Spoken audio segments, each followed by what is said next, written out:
السلام علیکم دوستوں، آج کی اس ویڈیو میں ہم آپ کے لیے ایک ایسا خاص اور پاورفل وظیفہ لے کر حاضر ہوئے ہیں۔ یہ وہ وظیفہ ہے کہ اس وظیفے سے بڑی بڑی حاجتیں پوری ہو جاتی ہیں، بڑے بڑے مقصد پورے ہو جاتے ہیں۔ تو اگر آپ بھی چاہتے ہیں کہ آپ کی دل کی مرادیں پوری ہو جائیں، آپ بھی چاہتے ہیں کہ آپ کے سارے مقصد پورے ہو جائیں اور آپ کے روزی رزق میں بے پناہ برکت ہو اور آپ کے گھر میں مال و دولت بارش کی طرح برسے، تو آج کی اس ویڈیو کو آپ پورا ضرور دیکھیے۔ اور آج کی اس ویڈیو میں بتایا گیا یہ پاورفل وظیفہ آپ لوگ ضرور کر لیجئے۔ جی ہاں میرے پیارے دوستوں، میری ماؤں بہنوں، میرے پیارے دوستوں، میرے بھائیوں میری بہنوں، ایک بار اس وظیفے کو کرو، آپ کو اتنی مال و دولت ملے گی کہ آپ کی دولت کا نظارہ پورا محلہ دیکھے گا، سارے رشتہ دار دیکھیں گے، آپ کی زندگی بدلتے ہوئے پوری دنیا دیکھے گی۔ جی ہاں میرے پیارے دوستوں، میرے بھائیوں، میری ماؤں بہنوں، اگر آپ پریشانیوں نے آپ کو گھیر لیا ہے، بیماریوں نے، قرض نے، مصیبتوں نے گھیر لیا ہے، تو آپ مایوس مت ہونا، اللہ پاک کی ذات پر پورا یقین کرو اور اللہ پر بھروسہ کرتے ہوئے یہ پیارا سا پاورفل وظیفہ ایک بار ضرور کر لینا۔ میرے پیارے دوستوں، میرے بھائیوں، میری ماؤں بہنوں، اس وظیفے کو کرتے ہی آپ کمال دیکھو گے، کرشمہ دیکھو گے کہ کیسے آپ کی زندگی میں بدلاؤ ہوتا ہے، کیسے آپ کے پاس مال و دولت کھینچی چلی آتی ہے، کیسے آپ کی حاجتیں پوری ہو جاتی ہیں، آپ کے کام بن جاتے ہیں۔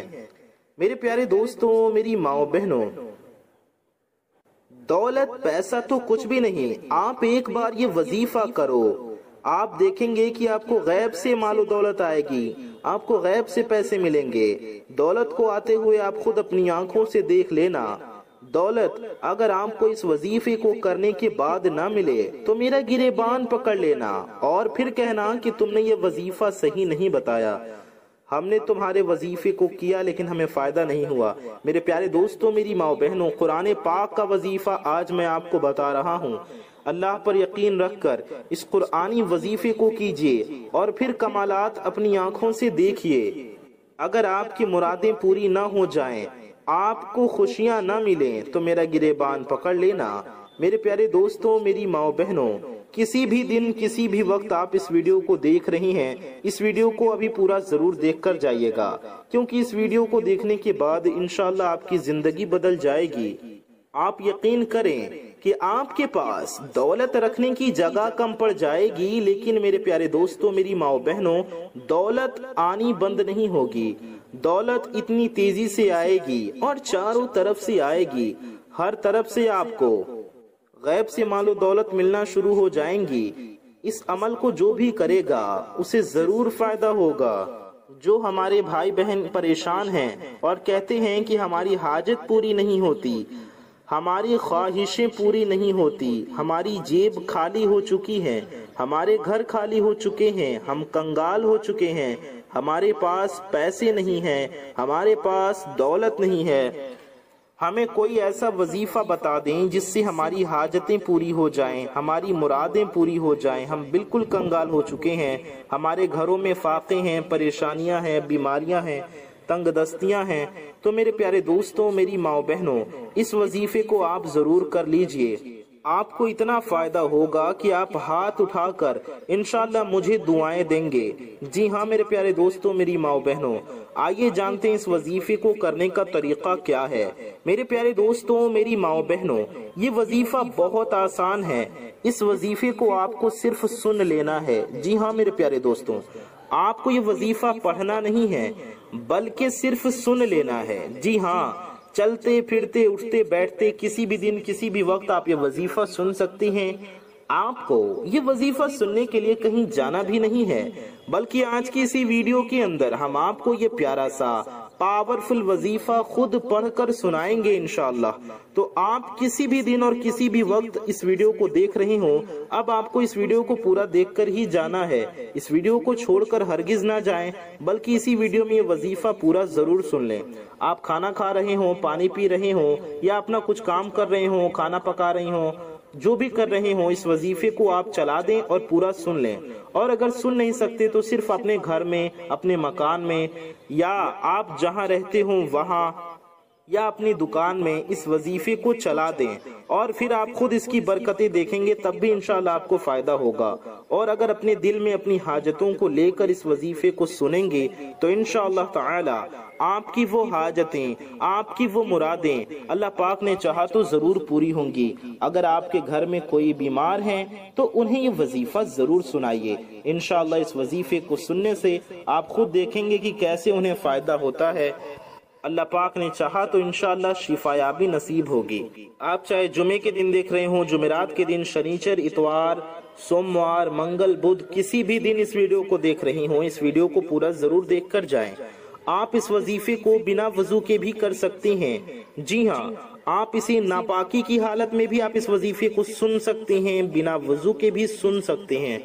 آپ یہ وظیفہ کیجئے اور دیکھیے اطمینان سے کہ کیسے آپ کے گھر میں دولت کا طوفان آتا ہے، کیسے آپ کا بڑے سے بڑا مقصد پورا ہوتا ہے، آپ کے دل کی حاجتیں، مرادیں پوری ہوتی ہیں۔ تو میرے پیارے دوستوں، میری ماں بہنوں، اس چینل پر اگر آپ نئے آئے ہیں تو اس چینل کو سبسکرائب ضرور کر لیجئے، کیونکہ اس چینل پر آپ کی ضرورت کی بہت ہی پیاری ویڈیوز آتے رہتی ہیں۔ تو اس چینل کو ضرور سبسکرائب کر لیجئے، ساتھ ہی ساتھ بغل میں بیل آئیکن ہوگا، ایک گھنٹے کا نشان ہوگا، اسے بھی آل پہ پریس کر دیجئے۔ اس سے آنے والی ویڈیوز کی نوٹیفیکیشنز بھی آپ تک سب سے پہلے پہنچ آتی رہیں گی اور آپ ان ویڈیوز کو دیکھ کر فائدہ حاصل کر سکیں گے۔ میرے پیارے دوستوں، ویڈیو کو اگر ابھی تک آپ نے لائک نہیں کیا ہے تو اس ویڈیو کو دل سے ایک لائک ضرور کر دیجئے اور کامنٹ میں بھی آپ ماشاءاللہ، سبحان اللہ، اللہ اکبر ضرور لکھیے۔ اللہ پاک سے دعا ہے اللہ تعالی ہم سب کی حاجتوں کو، مرادوں کو پورا فرمائے، ہم سب کی پریشانیوں کو دور فرمائے، ہم سب کے مقصد میں کامیابی عطا فرمائے۔ آمین ثم آمین۔ کامنٹ باکس میں جائیے اور آمین ضرور لکھیے۔ میرے پیارے دوستوں، میری ماں بہنوں، آپ کو یہ وظیفہ پورا سننا ہے۔ جان بوجھ کر وظیفے کو سکپ کر کے بھگا کر سنیں گے تو آپ کا وظیفہ نہیں ہوگا، اس لیے وظیفے کو پورا ضرور سنیے۔ تو آئیے وظیفہ سنتے ہیں۔ اللہم صلی علی محمد وعلی آل محمد کما صلیت علی ابراہیم على إبراهيم وعلى آل إبراهيم إنك حميد مجيد اللهم بارك على محمد كما باركت على إبراهيم على إبراهيم وعلى آل إبراهيم إنك حميد مجيد أعوذ بالله من الشيطان الرجيم بسم الله الرحمن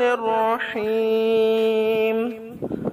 الحمد لله رب العالمين الرحمن الرحيم مالك يوم الدين إياك نعبد وإياك نستعين اهدنا الصراط المستقيم صراط الذين أنعمت عليهم غير المغضوب عليهم ولا الضالين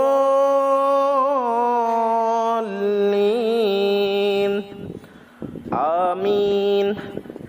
بسم الله الرحمن الرحيم يا أيها المزمل قم الليل إلا قليلا نصفه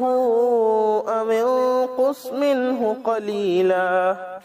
أو زد عليه ورتل القرآن ترتيلا إنا سنلقي عليك قولا ثقيلا إن ناشئة الليل هي أشد وطئا وأقوم قيلا إن لك في النهار سبحا طويلا واذكر اسم ربك وتبتل إليه تبتيلا رب المشرق والمغرب لا إله إلا هو فاتخذه وكيلا واصبر على ما يقولون واهجرهم هجرا جميلا وذرني والمكذبين أولي النعمة ومهلهم قليلا إن لدينا أنكالا وجحيما وطعاما ذا غصة وعذابا أليما يوم ترجف الأرض والجبال وكانت الجبال كثيبا مهيلا إنا أرسلنا إليكم رسولا شاهدا عليكم كما أرسلنا إلى فرعون رسولا فعصى فرعون الرسول فأخذناه أخذا وبيلا فكيف تتقون إن كفرتم يوما يجعل البلدان شيبا السماء منفطر به كان وعده مفعولا إن هذه تذكرة فمن شاء اتخذ إلى ربه سبيلا إن ربك يعلم أنك تقوم أدنى من ثلثي الليل ونصفه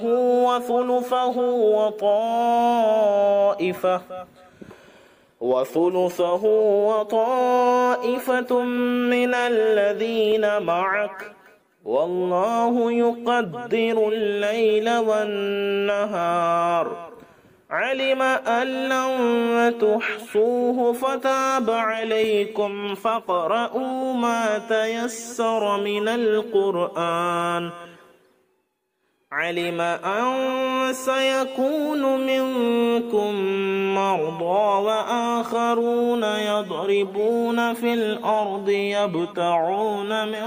فضل الله وآخرون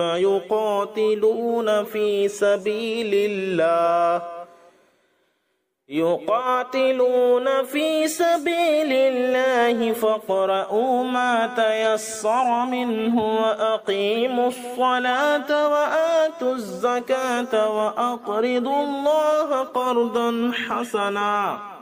وما تقدموا لأنفسكم من خير تجدوه عند الله هو خيرا وأعظم أجرا واستغفروا الله إن الله غفور رحيم بسم الله الرحمن الرحيم يا أيها المدثر قم فأنذر وربك فكبر وثيابك فطهر والرجز فاهجر ولا تمنن تستكثر ولربك فاصبر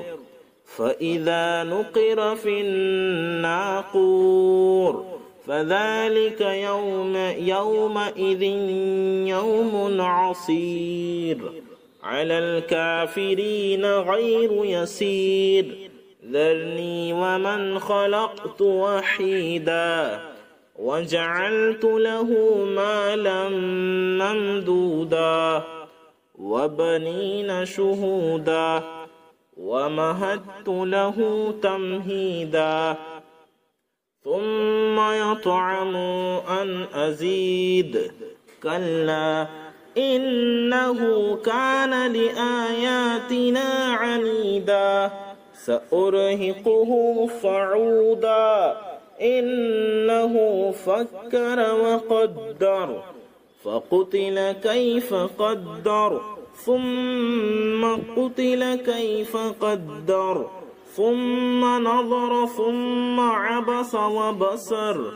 ثم أدبر واستكبر فقال إن هذا إلا سحر يؤثر إن هذا إلا قول البشر سأصليه سقر وما أدراك ما سقر لا تبقي ولا تذر لواحة للبشر عليها 19 وما جعلنا أصحاب النار إلا ملائكة وما جعلنا عدتهم إلا فتنة وما جعلنا عدتهم إلا فتنة للذين كفروا ليستيقن الذين أوتوا الكتاب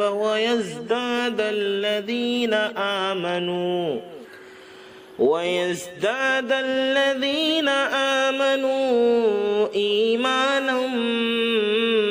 ولا يرتاب الذين أوتوا الكتاب والمؤمنون وليقول الذين في قلوبهم مرض والكافرون ماذا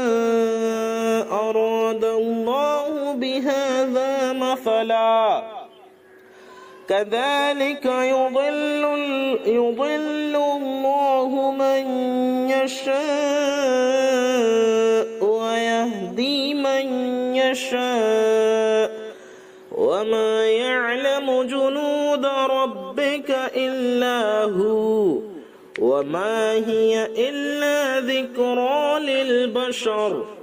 كلا والقمر والليل إذا أدبر والصبح إذا أسفر إنها لإحدى الكبر نذيرا للبشر لمن شاء منكم أن يتقدم أو يتأخر كل نفس بما كسبت رهينة إلا أصحاب اليمين في جنات يتساءلون عن المجرمين ما سلككم في سقر قالوا لم نك من المصلين ولم نك نطعم المسكين وكنا نخوض مع الخائضين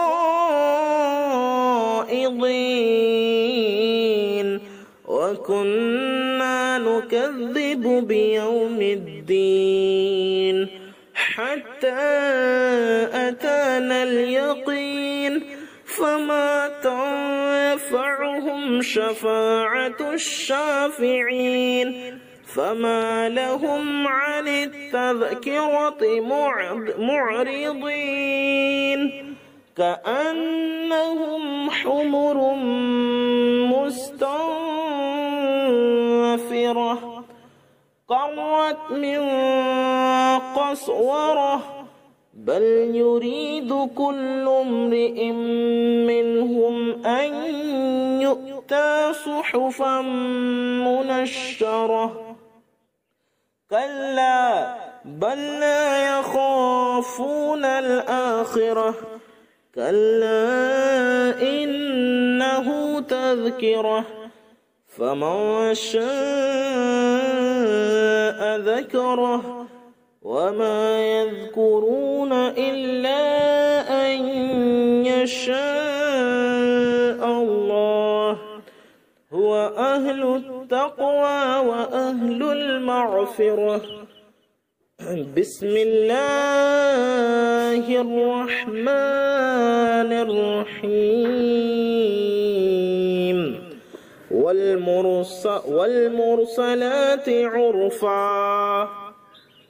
فالعاصفات عصفا والناشرات نشرا فالفارقات فرقا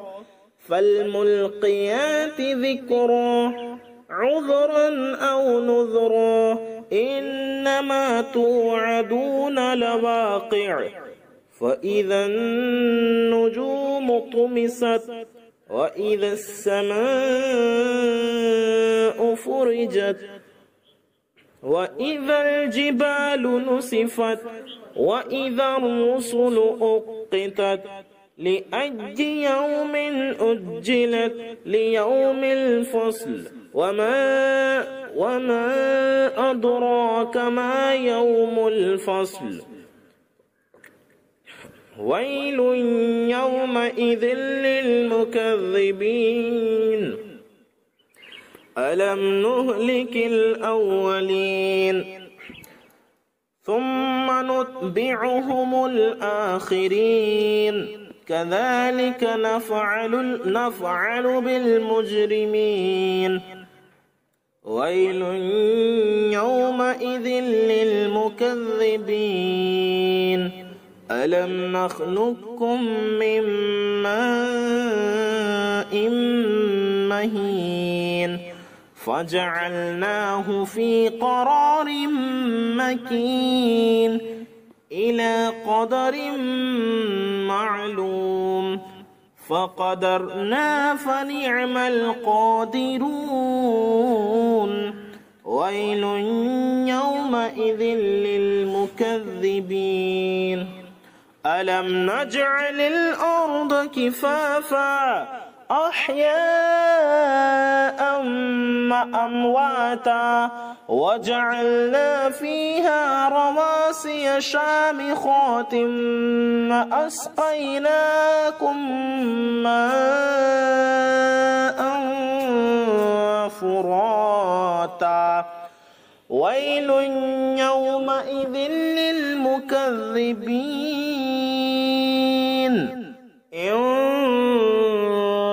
انطلقوا إلى ما كنتم به تكذبون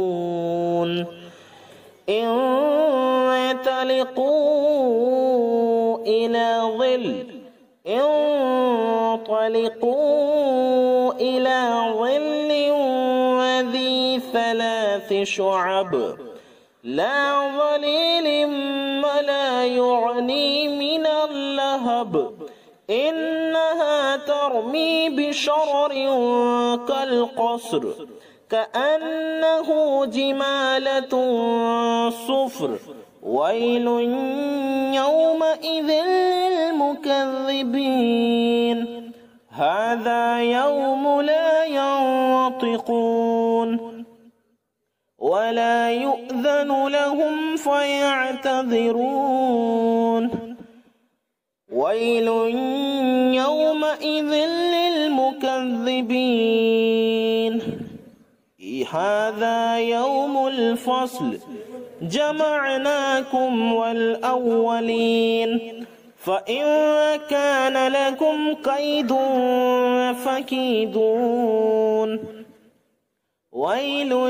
يومئذ للمكذبين إن المتقين في ظلال وعيون وفواكه مما يشتهون كلوا واشربوا هنيئا بما كنتم تعملون إن المتقين في ظلال وعيون وفواكه مما يشتهون كلوا واشربوا هنيئا بما كنتم تعملون إنا كذلك نجزي المحسنين ويل يومئذ للمكذبين كلوا وتمتعوا قليلا كلوا وتمتعوا قليلا إنكم مجرمون ويل يومئذ للمكذبين وإذا قيل لهم اركعوا لا يركعون ويل يومئذ للمكذبين فبأي حديث بعده يؤمنون آمنت بالله صدق الله العظيم اللهم صل على محمد وعلى آل محمد كما صليت على إبراهيم وعلى آل إبراهيم إنك حميد مجيد اللهم بارك على محمد كما باركت على إبراهيم وعلى آل إبراهيم إنك حميد مجيد میرے پیارے دوستوں، میرے بھائیوں، میری ماؤں بہنوں، آپ میں سے جتنے بھی لوگوں نے اس پیارے سے پاورفل وظیفے کو یہاں تک پورا سن لیا ہے، یا یہاں تک آپ میں سے جنہوں نے بھی اس وظیفے کو پورا چلا دیا ہے اپنے گھر میں یا اپنی دکان میں یا جہاں بھی آپ رہتے ہوں وہاں پر، تو آپ سب کا وظیفہ ہو گیا مبارک ہو۔ اگر آپ میں سے کسی نے جان بوجھ کر ویڈیو کو سکپ کیا ہوگا، وظیفے کو پورا نہیں سنا ہوگا یا وظیفے کو پورا جان بوجھ کر نہیں چلایا ہوگا تو ان کا وظیفہ نہیں ہوگا۔ تو ایسے میں آپ وظیفے کو دوبارہ سے اچھے سے سن لیجئے یا وظیفے کو دوبارہ سے اچھے سے چلا دیجئے۔ میرے پیارے دوستوں، میری ماؤں بہنوں، اگر آپ نے اچھے سے وظیفے کو سنا ہے تو مبارک ہوں، آپ کا وظیفہ ہو گیا۔ انشاءاللہ اس وظیفے کی برکت سے آپ کی ساری پریشانیاں دور ہوں گی، آپ کی ساری مشکلیں آسان ہوں گی اور آپ کی ساری حاجتیں پوری ہو جائیں گی انشاءاللہ تعالی۔ جی ہاں میرے پیارے دوستوں، اور آپ کو کسی چیز کی کوئی کمی نہیں رہے گی، آپ کا ہر مقصد پورا ہوگا انشاءاللہ تعالی۔ تو میرے پیارے دوستوں، اگر آپ چینل پر نئے آئے ہیں تو اس چینل کو ضرور سبسکرائب کر کے بغل میں بیل آئیکن کو ضرور دبا دیجئے، اور ویڈیو کو دل سے لائک کر کے شیئر بھی ضرور کر دیجئے۔